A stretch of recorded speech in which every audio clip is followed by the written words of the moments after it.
الله به نستعين والصلاة والسلام على رسوله محمد وآله وأصحابه ومن سار بسيره واهتدى بهديه إلى يوم الدين وبعد تنقى الله جل وعلا نتمسب الله أبيلينغا أتوا أبيلانغا توغيري بيغامبو بيا غالاتينا بيا سيما تمسب أبيلينغا تتنيا olwaba aboononefu babeeranga bakola tene tumusaba abeere nga azikirizawo bonna bonna kibeeranga okuzikirira kwabwe wamunye okubeera nga eddiini entuufu ng'esigala waggulu era abeere nga awangaaza abo bonna bonna babeera nga okubeerawo kwabwe kwe kubeerawo kw'eddiini ye jalla waala. Ensonga lwaki omuntu yabeera nga atondebwa, omuntu yenna alina okukikiriza nti yabeera nga atondebwa okubeera nga asinza omutonzi we yabeera nga amutonda. Ekyo ensonga lwaki omuliro gwabeera nga gutondebwa, ensonga lwaki ejjana yabeera nga etondebwa, kubeera nga Allah abeera nga atonda abaana abeera nga bamusinza otuufu bw'okubeera nga asinzibwa, oba n'abeera nga atonda n'abeera nga yatuwa buli kimu kimu kyabeera nga ateekamu okubeera nga tulina okubeera nga twesalirawo. Ekibeera nga omuntu yenna asazeewo n'abeera nga ayingira eddiini ey'obusiraamu abeera nga asazeewo bulungi, ate era omuntu yenna abeera nga asalawo n'abeera nga ava ku ddiini eyabeera nga etumibwa nabbi waffe Muhammadin sallallahu alaihi wasallama, eddiini yabeera nga eggalawo amadiini gonna, kubanga ffe tukakasa nti Allah yabeera nga atonda abantu n'abeera nga abawa eddiini. Bannabbi bonna baali balina amadiini gaabwe, naye n'eddiini eno ey'obusiraamu yabeera nga ejja olw'okubeera nti jjajjaffe Ibrahima alayhi salaam yabeera nga atutuuma abasiraamu n'agamba nti millata abikum Ibrahima huwa sammaakum al-muslimina min qabl mu suratu Hajj. Allah ng'agamba nti enzikiriza ya jjajjaawo mu Ibrahimu yabeera nga abatuuma abasiraamu. Ekyo eddiini zonna zikiriza Ibrahimu alayhi salaam yabeera nga ye jjajja w'eddiini entuufu, era okubeera nti ye jjajja w'eddiini entuufu tekitegeeza nti bannabbi abaasindikibwa tebaalina ddiini ntuufu, baali balina eddiini entuufu. N'oluvannyuma lw'okubeera nga eddiini yali emaze okubeera nga enaabuuka, ng'abantu buli omu ataddemu kyayagala ng'ogatta ku Allah kususse, Ibrahim yabeera nga gye kyavaayo tukimanyi, n'abeera nga Allah yamuyisizzaako era Allah n'amwogerako nti inna Ibrahima kana umma. Kakati ebyo byonna byogedde wansi w'omusomo gwaffe guno eno bwe tugenda okubeera nga tutambulirako okutegeera amadiini gano eno gonna gaavaawa, n'okubeera nga tutegeera eddiini entuufu, n'okubeera nga tutegeera ebyabeera nga bigonjebwawo mu ddiini.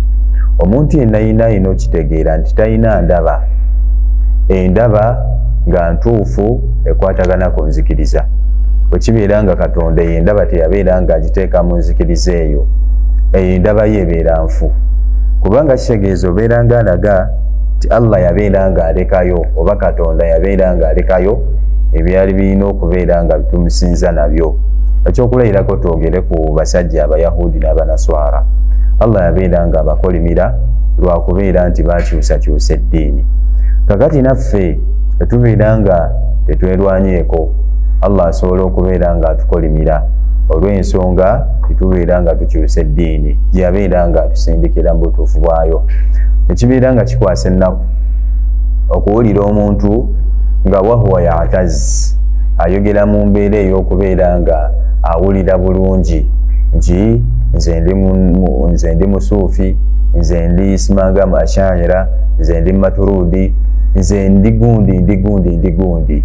Ebyo nga ma nazzala Allahu biha min sultan, Allah teyabeera nga abigambako okubeera nga mu busiraamu mwennyini ng'ate oteekamu akabinja akalala obeera otaddewo ddiini endala. Kati bwe twogera ku basajja abashiya simanga abasuufi, abasajja abaki, abo bonna olaba enzikiriza zaabwe zibeera nga ziva ku nzikiriza y'obusiraamu, naye nga buzibu ki kwe kubeera nga abantu balowooza nti bo bageze nnyo mu byenzikiriza. Enzikiriza eno eyaffe oba enzikiriza entuufu temulina kubeeramu ndowooza ya muntu. Kyekiwaki olaba Qur'ani eyo gye tubeera nga tusoma emirundi n'emirundi temubeerangamu ndaba ya muntu. Kyekirwaki Allah asobodde ogikuuma mpaka kati omuntu okubeera nga tateekamu ndaba ye, kubanga eddiini yonna yonna omuli endaba y'omuntu oba ekintu kyonna kyonna omuli endaba y'omuntu, ekintu ekyo tusuubira okubeera nga wagenda beerawo obuzibu. Allah ngo yabeera nga ayogera mu Qur'an n'agamba nti afala yatadabbaruuna al-Qur'ana walau kaana min indi ghayri llahi lawajadu fihi ikhtilafan kathira. Qur'ani eyo singa ali eva walala nga si wa Allah mwandibaddemu enjawukana zandibadde nnyingi, wandirabye kino era n'abeera nga atugamba nti wala in ittaba'ta ahwaahum fasadati samawati wal ard. Tisinga omubaka agamba kubeera nga agoberera endaba z'abantu sekinnoomu, ensi yandibadde yonooneka. Kati gwe twala ekyokulayirako Abayahudi oli n'agamba nti Katonda musimanga ate mwana ate ne tubeera ne Mariyamu ate ne tubeera naani. Ebyo byonna kubeera nga bulimba na kubeera nga bateeka ku Katonda obulimba, era tusaba Allah abeere nga tatumenya olwabo aboononefu yabeera nga bakola, ate abeere nga atuwa okubeera ntereza eddiini yaffe. Ekibeera nga esookera ddala kusinziira kwayo introduction kyetugenda okubeera nga tusookerako kwe kwogera ku maana ddiini. Eddiini kye ki? Bw'agamba nti olina eddiini y'ogundi, eddiini kye ki? Era eddiini awalan bwe tubeera nga twogera ku lulimi Oluwalabu lughatan, eddiini kigambibwa nti kye bayita eddiini milka obwannannyini. Oli n'abeera ng'agamba nti addiinu kakadha bakadha, timbeera nga nina obwannannyini ku kintu gundi ne gundi nga nkirina ewooyo gundi. Oba eddiini lughatan sobola okutegeeza ataa, okugonda. Era eddiini sobola okubeera daidanu, enkola eya bulijjo. Eddiini sobola okubeera nga madhhaban, enkola yasiru alayhi almar'u, omuntu eyo enkola nga gyatambulirako. Era nga bwe twogera ku ddiini kati ekyokulayirako Obusiraamu twogera ku madhhaba, ku nkola oba manhaj, enkola yasiru alayhi almar'u, omuntu gy'abeera nga atambulirako amaliyan aw nadhariya, nga byakola byonna alina bikolera mu ddiini eyo, aw nadhariya obanga endaba yonna alina kubeera nga alaba okusinziira ku ndaba ey'eddiini eyo. Kakati bwe twogera ku muntu alina ebintu ebirala byayongera mu ddiini, kati tolaba nti abeera ali wabweru wa ddiini, kyokulayirako omuntu nga ye mubtadi'u. Manye abantu batandika okubeera nga beewaana ne bidaa zaabwe, oli n'agamba nti mwe muli eyo mu sunna naye munange ffe naffe twasigala eno mu bidaa. Bw'oyogera mu bidaa okusinziira ku kyetwogedde nga nakusudu ddiini, nga twogera ku ddiini nti eddiini kye ki, kitegeeza nti gweobeera otandiseewo eddiini y'endala, eddiini eya bidaa. Twogera ku bikolebwa mu bidaati bingi, waliwo awo musajja yabeera nga abennyumizaako, ne nabeera nga kata amaziga gabeere nga gampitamu, ng'olabira ddala nti abikola ebyo byonna amilatun nasiba lakin tasla naran hamiya. Byagenda okubeera nga akola bigenda kubeera nga bimusuula mu muliro. Lwaki? Olw'okubeera nti abikolera wabweru wa ddiini. Kinganga kubeera ng'osaala n'osaala naye ng'osaalira wabweru wa swala, tewatodde takbiratul ihram okubeera ng'osaala. Kati ye muntu abeera ng'akola ebintu ng'alowooza nti abikolera mu ddiini eno, eddiini yaffe ennungi, saba Allah abeere ng'atukuumira mu yo, naye ng'abikolera wabweru. Kati oyo agenda mmalo emyaka gye gyonna ng'abikola naye atuuke mu maaso ga Allah talina kyayina. Lwaki? Yakola yakolera wabweru wa ddiini. Kuba tugambye nti bayita eddiini madhhaba, ebeera enkola nga yasiru alayhi almaru, omuntu gy'abeera ng'atambulirako. Eyo enkola kitegeeza enkola eyo olina ogisanga omwo munda mu yo, ng'amaliya emirimu gy'olina beera ng'ogikola omwo. Kakati n'obeera nga weebuuza nti onnaba beera ng'okola omulimu gwonna naddala ng'ogukola ala sabiiri ddiini, ng'owooza nti okolera mu kkubo lya ddiini, ekyo bakiyita iddia, nga weeyita nti okikola ng'okikola munda wa ddiini. Sooka weebuuze nti eno enkola mu ddiini mweri, kubanga etwogera ku ddiini tulina gye tujja eddiini. Eddiini tugijja ku Allah waffe, tugijja ku nvaka. Abo wekibeera nga twesanze nga tekiriimu naddala ku itiqaadi, ku enzikiriza. Enzikiriza lwaki wandibadde ogijja mu kiyaasi? Kubanga etubeera nga enzikiriza oyagadde beera nga ogijja mu kiyaasi, kitegeeza ogenda kwata enzikiriza y'abayahudi yonna yonna obeere ng'ogikuba mu ddiini yaffe, ogenda kwata enzikiriza y'abanaswara yonna obeere ng'ogikuba mu ddiini ey'obusiraamu, ate ng'obusiraamu bwo bwabeera nga bweyawula. Allah n'agamba nti lakum diinukum waliya diin, nina eddiini yange nammwe mulina amadiini gammwe. Kakati kitegeeza enzikiriza y'abaleeri tubeere nga tugireka, enzikiriza eno eyaffe ey'obusiraamu tubeere nga tugikuuma.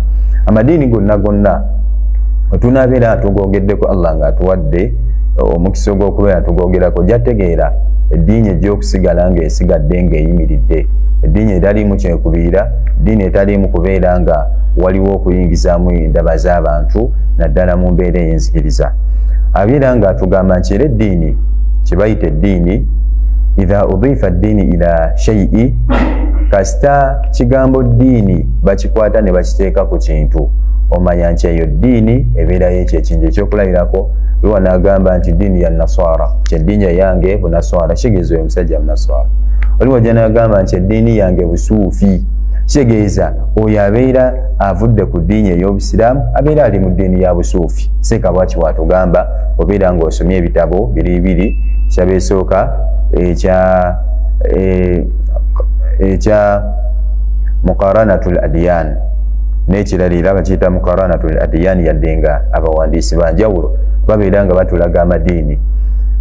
Kaliseeka n'abeera nga atulaga nti bw'obeera ng'okutta eddiini n'obeera ogamba nti eddiini yange kino, eddiini yange kino, obeera olimu eyo ddiini. Kakati kitegeeza gwagamba nti eddiini y'obusiraamu olina kubeera ng'okola ng'era tattabi'u mu'taqadaati ddiini al-Islam, bw'ogoberera endaba ey'eddiini ey'obusiraamu. Saate eddiini esobola okubeera nga qad udifa ila shakhsin ma, nga bakutte eddiini ne bagikwata ne bagiteeka ku muntu. Ekyokulayirako nti ffe Ashaira, nti ffe ab'eddiini ya Ashaira, nga boogera nga bagoberera omusajja oyo ayitibwa al-Ashairi yabeera nga avaako eddiini eyo. Waliwo oli n'akwata eddiini ne babeera bagiteeka ku Bamaturudi, nti nze ndi Maturudi, ng'oyogera okusinziira ku yabeera nga avaako eddiini eyo y'Omaturudi. Ffe tulina okukitegeera nti eddiini enyo ey'obusiraamu era baulamau l-Islam babeera nga lam yaj'alu lil'aqli aw al-hawa majallan aw sabilan fi tasawwuri hadha ad-din. Abamanyi tebabeera nga bateekawo akawinda konna okubeera nga bawa obwongo bw'omuntu okubeera nga bwerowooleza mu ddiini. Si ekyokka n'okubeera nga ateekamu okwagala kw'omutima gwe. Tegeeza okola eddiini ng'ogoberedde kwagala kwa mutima gwo, n'okola eddiini nga ogoberedde magezi go, nga toyinawo kijja ekyo ekintu nga mu busiraamu tekiriimu, oba mu ddiini eyo gy'oyogerako nga teriimu, tegeeza obeera tolimu eyo ddiini. Kati twogere ku mawulidi. Goli yalaba nti amawulidi tegambuzaabuza. Lwaki tegambuzaabuza? Kubanga ngaagala. Amawulidi tegambuzaabuza. Lwaki tegambuzaabuza? Kubanga ndaba nti gyegali. Omubaka alina okubeera ng'akuzibwa amawulidi n'ebirala tubeera nga tugamba nti nedda eddiini si ddiini.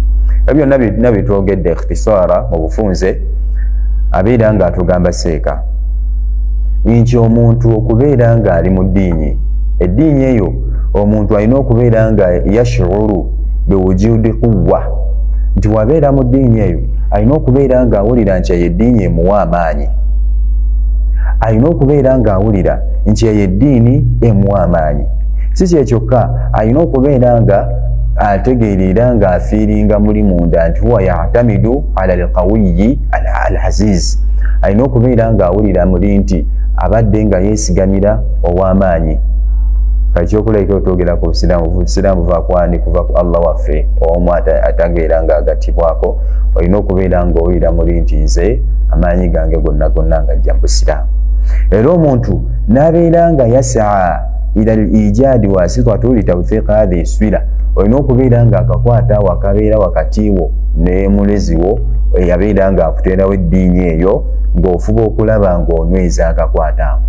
Kakitegeeza omusuufi agenda kubeera ng'afaayo okubeera ng'anyweza akakwate wakati we n'obusuufi bwe, si n'obusiraamu. Tegeeza Omaturudi agenda beera nga afuba alafubane kubeera ng'anyweza akakwate wakati we n'Obumaturudi bwe, n'Omushaira bwakyo, n'Omuyahudi bwakyo, n'Omunaswara bwakyo. Saba Allah abeere ng'asaasira. tubeere nga tulaba. Omanyi eddiini ey'Obusiraamu ekituufu era nga si kyekubirira yeddiini yokka etali mu filosofe, naye amadiini gonna mugende mubeere nga mutunuulira ebitabo eby'amadiini gajjuddemu filosofe kye bayita alfalasifa. Falasifa oyo yava kuva dda, basajja ba Urustu baali bangi era tujja beera nga tuboogerako biiznillah. Ekibeera nga amadiini gonna mujjuddemu ebintuntu, abamu bawuza mujjuddemu ebyamagero, abamu ne bawuza mujjuddemu smart testimony, abamu ne bawuza bye bawuza byonna nga bye babiwoza. Naye ffe tugamba nti nedda, eddiini eno ey'Obusiraamu awalan, era enjawulo eri wakati w'Obusiraamu engeri gye boogera ku kigambo ddiini ne bali eri abasajja abalala. Abasajja abalala bo bagamba nti khadi'u linadhati shakhs ila ma ya'taqid. Abasajja ab'amadiini abalala bo babeera nga bagondera ndaba ya muntu okusinziira ku ekyo kye bakkiririzaamu. Kati wekyogera ku Bayahudi n'Abanaswara tetujja kugamba nti bagoberera ndaba ya Nabbi Isa alayhi salam gwe bayita Masihi isma Mezaya. Tetujja kugamba nti bagoberera ndaba ya Musa gwe bayita Moze, abula bagoberera ndaba ya muntu. Lwaki ndaba ya muntu? Omuntu obeera ng'osomye Bayibuli yavaawa, basajja abaasoma eby'amadiini, era nabadde awo n'ekitabo kye nsomako saba eky'amadiini nga basajja batunnyonnyola nti Bayibuli yavaawa butuufu, era tujja beera nga tulaba Bayibuli, obudde bwa Bayibuli yavaawa. Ogenda kulaba nga Bayibuli terina kakwate ku Jesus gwe bayita Christ. Naye nga lwaki kati ate batubuzaabuza ne batugamba nti Bayibuli eyo erina akakwate, era Bayibuli ebeera nga eva ku gundi, nga tukakasa nti nedda Bayibuli teyabeera nga eva ku oyo. Bayibuli nga ebajoogerako nti Bayibuli kitabo kyabwe, era omuwandiisi omu yabeera nga alaga nti twagenda otuuka mu 2:7 simanga ekitabo ekyo kimaze okubeera nga kisitula abantu mu byenfuna, nga kisitula abantu mu bya entertainment. Owulira ssebo, ebyo bye biri mu kitabo ekya Bayibuli. Ne kisitula abantu mu literature, mu byokusoma. Kwegamba Bayibuli yateekebwawo olw'ezo ensonga essatu, era ezo ensonga essatu ze zokka eziri mu Bayibuli. Kubeera nga Bayibuli ebeera nga awalan yatakallamu ani literature, ebeera nga eyogera ku byensoma, era omuntu ajja n'asoma naye era nga newagamba okusoma mujjuddemu filosofe. Ze njiyina era ntera ofuna akaseera n'embeera nga njitunulamu okulabira ddala filosofe. Obeera nga otunudde ku Bayibuli okuva ku ntandikwa yaayo mpaka ku nkomerero, ogenda okulaba nga bigambo bya muntu. Ti wakati awo waliwo omuntu ayogera kino na kino, oli n'ayogera ne bateekamu ebintu ebyali ebinene nga mbutuufu omuntu ategeera tosobola kubeera ng'obiteeka Katonda. Ng'omuntu akkiriza mu bwa Katonda, akkiriza obumu bwe n'akkiriza amaanyi ge, tosobola kubeera ng'obyogera. Naye nga bantu bagisoma, tulina gye bayita simanga Old Testament ne New. Kati eri Old babeera nga boogera ku byafaayo simanga Yesu tannaba kujja, ne boogera ku byafaayo engeri Katonda gye yatondamu eggulu n'ebirala, okumanyanga era ebyeddiini mujjiddemu filosofi. Ne mu byafaayo nga Katonda tannaba kubeera nga atonda ensi, ebyafaayo ebyo era nabyo babeera nga bateekamu obunyonyi bwali bungi. Kyokulabirako nga bwe nabadde nga nsoma era ne balaga esimanga Adamu ne Hawa balina engeri gye babayitamu oba kaali ne biki. Adamu ne Hawa babeera nga bamaze okubeera nga bali ekibala, bagenda okulaba nga bali bwereere. Era ne balaga omuntu yawandiika Bayibuli eyo sijja kugamba nti Katonda, kuba ffe tugamba Allah yagamba, kama qaala ta'ala, nga Allah we yagamba. Naye nze nja kugamba omuntu eyawandiika Bayibuli n'abeera ng'alaga nti ensonga lwaki Katonda yagaana Adamu ne Hawa okubeera nga balya ku kibala ekyo yali nsonga nti bajja kutuuka bategeere nga ye. Kwegamba nga ye bw'atyo walaba nti bajja tuuka bategeere nga ye. Naye ng'ekyo ekigambo kinene okulowooza nti osobola okubeera ng'otegeera nga Katonda amanye ebyaliwo, ebiribeerawo, ebitabeerangawo, nga singa byandibadde byakubeerawo byandibadde bibeerawo bitya. n'otuuka n'oyogera ekigambo ekyo nti bwe balirya ekyo ekibala nti bajja kubeera nga bategeera nga ye. Saba Allah abeere nga tatubonereza n'aboononefu bw'abantu bwe batyo. Kakati nti bwe baamala okulya ekibala nti era ne batandika okutegeera nga Katonda. Allahu akbar. Ne batandika okutegeera nga Katonda nti bategeera batya. Ekyalaga nti bategedde kwe kutegeera nti bali bwereere. Abaali obwereere bifo olwo bategeera nti bali bwereere. Era bwe bategeera nti bali bwereere ne babeera nga beekolera engoye okuva ku miti. Bwe bakola engoye okuva ku miti ne badduka eri mu lusuku w'ekyo ekigambo we kyali. Bwe badduka mu lusuku Katonda abanoonya tabalaba. Era Adamu n'abeera nga yawulira enswagiiro nga zijja. Katonda abuuza nti owange oli wanga sikulaba. Adamu agamba nti munnange ndi eno naye ndi bwereere kyekyo lwaki nziruse. Katonda amugamba nti ani akugambye nti oli bwereere? Sinanga olidde ku guli eri omuti. Sooka owulire obwonoonefu obuli awo wallahi. Nga babongera Katonda omu yabeera nga abatonda n'atonda ensi n'akola buli kimu. Tisimanyanga olidde ku guli omuti ani agambye nti oli bwereere? Katonda n'akya nnyo kugamba alaba omuntu agenda funa amagezi amuyite nako nti munnange omukazi ono gwe wampa yabadde nga nsendeekereza nembeera nga nkola ki nembeera nga ndyako ogwo omuti. Katonda era n'anyiiga nnyo n'abakolimira n'alaga nti bakoze kibadde kinene nnyo. Naye nga kyenjagaddemu kwe kubeera ng'olaba ebigambo we bityo, kubeera ng'abantu nga bagoberera endaba y'omuntu eyawandiika Bayibuli eyo. Bayibuli obeera ng'ogiraba olabira ddala ebigambo by'omuntu nga yabisengeka nga abiva mu oda. Naye ate ng'ekitabo kya Katonda ekirina okubeera si bwe kyo ekirina okubeera. Era nagezezaako okunoonya ekitabo kye bayita Tirimuuda. Tirimuuda eyo nabadde njagala nayo mbeere nga ntunuulira ebirimu nawo bawe bityo ebibeera n'ebirala tujja beera nga tulaba. Abantu abagoberera amadiini ago bagoberera ndaba ya muntu. Naye ffe amma nahnu fanattabi'u ra'yi llahi ta'ala. Ffe abasiraamu tubeera nga tugoberera eddiini yo nga yo. Biki ebirimu eyo ddiini? Allah yagamba kimu eyo eddiini. Era olabanga eddiini eyo ngata ebirimu nga si ndaba ya Allah na mubaka we, ng'ate si ndaba y'abantu abasoma eddiini eyo, ng'ate era nabo balina beera nga byogera nga babejja ku mubaka obeera ku Allah. Ffe tugamba nti tolina kubeera ng'ogigoberera kubanga eyo tebeera ddiini. Ekirala ekyenjawulo agamba ja'alul ilahi bamnu alima al-ghaybi al-khafiyyi.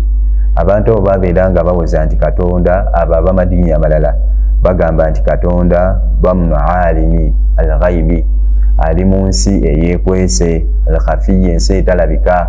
Naye ffe tugamba nti nedda, Allah ali mu ggulu era arrahmanu ala al-arshi istawa. Allah omusaasizi ali ku arushi abeera nga atebenkedde ku arushi.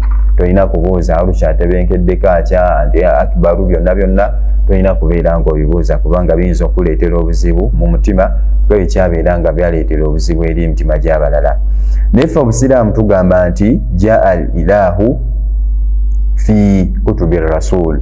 Ffe okutegeera Allah kyajja mu bitabo byani? Bitabo by'ababaka ab'enjawulo ne bategeeza Allah yaani. Allah yava wa qul wallahu ahad, gamba nti ali omu, Allahu samad, lam yalid wa lam yulad wa lam yakul lahu kufuwan ahad. Oyagala ki ekisinga okubeera nkikutegeeza Katonda okusinga ekyo? In fact n'okusinga eyo essuula ejjuddemu okutegeera Allah yaani, nga tutegeera nti ahad samad, lam yalid wa lam yulad, tazaalibwa. Yeddiini yokka eno ey'Obusiraamu egenda okutegeeza nti Allah tazaala era tazaalibwa. Amadiini amalala ojja gasanga nga googera ku kuzaalibwa kwe, ne googera ku kujaguza kw'amazaalibwa ge, ne googera ne ku birala n'ebirala. Neffe tubeera tugamba nti nedda, Allah yabeera nga ategeerebwa mu bitabo. Era gwe Omusiraamu golemereddwa okubeera ng'otegeera Allah mu kitabo ekya Qur'ani, tegeeza omutima gwo teguli mutegeera, kubanga buli kimu yabeera ng'akitulaga. Laisa kamithlihi shay'un, talina kimufaanana kyonna kyonna.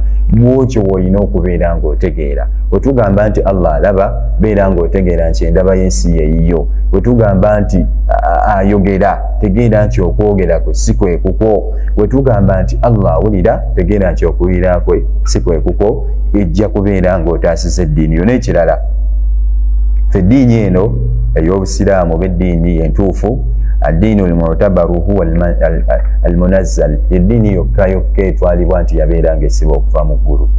Amadiini amalala gaaliwo gasibwa okuva mu ggulu. Allah n'atugeera amadiini gano eno amalala ge twasanga, amadiini g'ennaku zino eno gabeera gakyuka ne gayingiramu endaba z'abantu. Eddiini temulina kubeeramu ndabayo, naddala mu nzikiriza. Omuntu kasita oteeka enzikiriza n'obeera ng'ogiteeka ku ndabayo, ogenda kakkana atusigaza ddiini. Ne bwe kibeera nga kukola ibadaati, tolina kubeera ng'olaba nti wano eno kyali kigwana, wano kyali kigwana, wano kyali kigwana. Wallahi kumanya Allah wabeera nga abuzisa omuntu abeera amubuzisa. Nabeera nga njogerako n'omunabbidaa omu, nsonga lwaki muyita munabbidaa si nti muvuma, abula naye we yeeyita. Era yagamba nti nze ekyo nkigamba nti ndi munabbidaa si nti kubanga nabeera nga nnyonnyola ensonga lwaki aŋŋambye munabbidaa, ate ng'era kituufu. Naye tusaba Allah abeere nga atuluŋŋamya. Yabeera nga yaŋŋamba ebigambo byali bingi, naye kimu ku byo yabeera nga ŋŋamba nti ate ffe n'engeri gye tukolamu amawuledi gano eno, tulina ne sunna ze tulekayo nga muganda waffe oba mukadde waffe Ssekimwanyi, muganda waffe Ssemakula nga teyazire nga yabeera nga azireeta. Bimaana amawuledi bagakola mu mbeera nti okumanyanga gaali mabi nnyo, era okumanyanga gaali ga kabenje nnyo, bo waliwo ne bebalekayo, naye nga Ssemakula yakola ki? Yabeera nga ebalekera nti balina okubeera nga babikola. Eyo nayo ddiini eryawo. Kakati naawe ng'owooza toyogera ku bannabbidaa baleke, bakulaze nti waliwo ne sunna ze balekayo nga nkambwe, naye ne babeera nga bakola ki? Ne babeera nga bazirekayo, naye nga jjajja waabwe, jjajja w'amawuledi yaleeta amawuledi, yaŋŋamba Ssemakula nga yagaleeta. Kakati ffe tugamba nti banna amawuledi mabi, era tubeere nga tukola obusiraamu butaliimu mawuledi bwe gatyo, nga mugamba nti abasajja bavuma, naye nga wallahi si kuvuma. Twagala kubeera nga tuyamba ku bantu, abantu babeere nga babeera mu ddiini ey'Obusiraamu nga tebagaseemu kintu kyonna kyonna, kubanga eddiini wonna agattamu ekintu kyonna kyonna ogenda gyonoona, ate togenda kwonoona ddiini yonna, buli ogenda kwonoona yo. Bwe kibeera ng'osazeewo abaana bo bagoberere oyonoone eddiini y'abaana bo, kibeera ng'osazeewo mukyala wo akugoberere oyonoone eddiini ya mukyala wo, bwe kibeera ng'osazeewo ky'osazeewo beera ng'okisalawo, naye ng'okimanyi nti ogenda kubeera ng'oyonoona by'oyonoona, naye ng'obuzibu bwonna bwonna bujja kubeera nga budda gy'oli. Wa sallallahu ala sayyidina Muhammadin wa alihi wa sahbihi wa sallim, walhamdulillahi rabbil alamin. Tujja kubeera nga tweyongerayo kubeera nga tutegeera obuddo madiini ago gabeera nga gavaawo oluvannyuma lw'okutegeera nti eddiini ey'Obusiraamu yava wa Allah, enzikiriza ez'enjawulo zaavaawa, amateeka ag'enjawulo gaavaawa. Ekyo kijja beera kituyambako kubeera nga Allah atunyweza mu ddiini yaffe. Wassalamu alaikum warahmatullahi wabarakatuh.